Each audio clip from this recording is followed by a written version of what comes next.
দুই ধরনের ব্যক্তির রোজা আল্লাহর দরবারে কবুল হয় না। এই দুই ধরনের ব্যক্তি যতই রোজা রাখুক না কেন তার কোনো প্রতিদান তারা পাবে না। রাসূলুল্লাহ সাল্লাল্লাহু আলাইহি ওয়াসাল্লাম বলেছেন, এই দুই ধরনের ব্যক্তিকে আমি শাফায়াত করব না এবং তাদের আমি উম্মত বলেও পরিচয় দিব না। কোন দুই ধরনের ব্যক্তি যাদের রোজা আল্লাহর দরবারে কবুল হয় না? অবশ্যই ভিডিওটি সম্পূর্ণ দেখে মিলিয়ে নেবেন আপনি তাদের মধ্যে আছেন কিনা। প্রিয় দর্শক, আপনি যদি রাসূলুল্লাহ সাল্লাল্লাহু আলাইহি ওয়াসাল্লামকে বিশ্বাস করেন অবশ্যই আলহামদুলিল্লাহ কমেন্ট করবেন এবং রাসূলুল্লাহ সাল্লাল্লাহু আলাইহি ওয়াসাল্লামকে ভালোবাসলে অবশ্যই ভিডিওটি শেয়ার করে দিবেন। রোজার মাস গুনাহ মাফের মাস। রাসূলুল্লাহ সাল্লাল্লাহু আলাইহি ওয়াসাল্লাম বলেছেন, যে ব্যক্তি রমজান মাসে তার গুনাহ থেকে মাফ পেল না সে ধ্বংস হোক। মুসলমানরা পবিত্র রমজান মাসে সকলেই রোজা রাখার চেষ্টা করেন, কিন্তু এই রোজার যদি কোনো প্রতিদান নাই পাই তাহলে আমাদের মতন কপাল পোড়া আর কেউ নেই। কেন রোজা কবুল হয় না এবং কোন দুই ধরনের ব্যক্তির রোজা কবুল হবে না চলুন জেনে আসি। রোজাদারের জন্য জান্নাতে প্রবেশের জন্য বিশেষ দরজা রায়হান থাকবে বলেও হাদিসে এসেছে। ওই ভিআইপি দরজা দিয়ে শুধু রোজাদারগণই জান্নাতে প্রবেশ করবেন। কিন্তু কিছু মানুষের রোজা আল্লাহর দরবারে কবুল হয় না, তারা রোজা রাখলেও কোনো প্রতিদান পাবে না।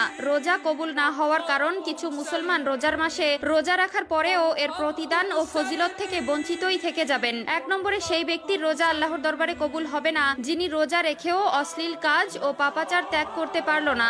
রাসূলুল্লাহ সাল্লাল্লাহু আলাইহি ওয়াসাল্লাম বলেছেন, যে ব্যক্তি রোজা রেখেও অশ্লীল কাজ থেকে পাপাচার থেকে নিজেকে বিরত রাখতে পারেনি তার পানাহার ত্যাগ করার কোনো দরকার নেই। কাজেই প্রথম শর্ত হলো রমজানের আগেই নিজেকে সকল ধরনের পাপাচার থেকে বিরত রাখতে হবে ও রোজা রেখে আল্লাহর কাছে সকল ধরনের পাপাচার থেকে পানাহা চাইতে হবে। রোজা রেখেও যদি সমান তালে পাপের সাথে সম্পর্ক থাকে সে রোজার কোনো প্রতিদান হাসরের ময়দানে সে পাবে না। মহান আল্লাহ তাআলা পবিত্র কোরআনে যেমনটা বলেছেন, তোমাদের উপর রোজা ফরজ করা হয়েছে যেমন করা হয়েছিল তোমাদের পূর্ববর্তীদের উপর, যাতে তোমরা মুত্তাকি বা আল্লাহ ভীরু হতে পারো। সূরা বাকারা আয়াত নম্বর 183। জিবরাইল আলাইহিস সালাম রাসূলুল্লাহ সাল্লাল্লাহু আলাইহি ওয়াসাল্লামের নিকট বললেন, যে ব্যক্তি তার পিতামাতার কাউকে বৃদ্ধ অবস্থায় পেয়েছে কিন্তু তাদের খেদমত বা সেবা যত্ন করেনি, জান্নাতের মালিক হতে পারেনি, সে ধ্বংস হোক। উত্তরে রাসূলুল্লাহ সাল্লাল্লাহু আলাইহি ওয়াসাল্লাম বললেন, আমিন। রোজা কবুল না হওয়ার দ্বিতীয় কারণ হলো যে ব্যক্তি তার বৃদ্ধ পিতামাতার প্রতি সদয় নয় এবং তাদের খেদমত থেকে বিরত থাকে। মা বাবা বৃদ্ধ বয়সে সন্তানের জন্য